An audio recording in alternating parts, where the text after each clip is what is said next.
outskirts of Thatta.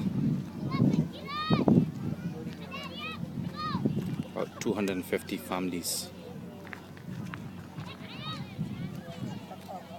are living here,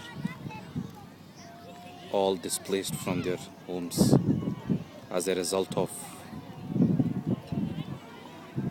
floods. They have lost their homes,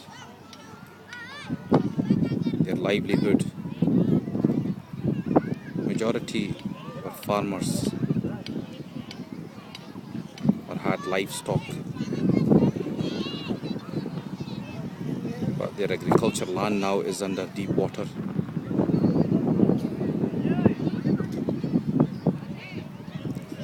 Islamic Relief set this camp up about 2 weeks ago. Apart from providing shelter,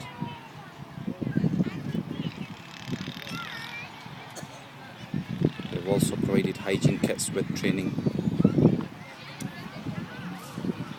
and water facilities.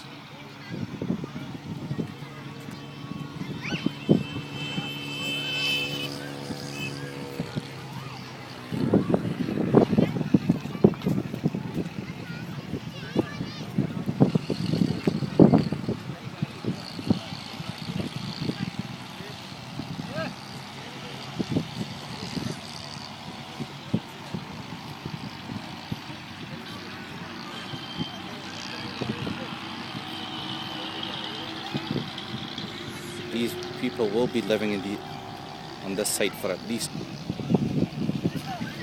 2 months,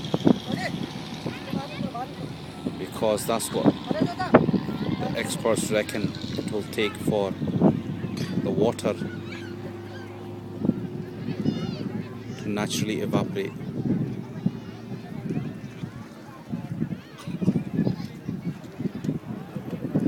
Agricultural land.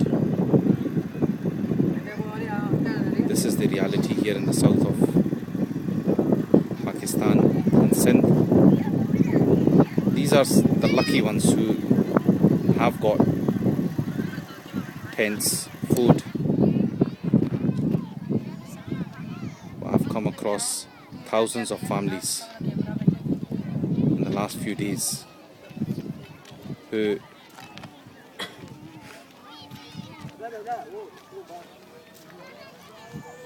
are camping on the side of the road with their loved ones, having lost their homes, their cattle, their belongings. Some don't even have clean clothes or any source of income now, totally relying on help from international charities, local NGOs, and hoping the government will come and provide relief.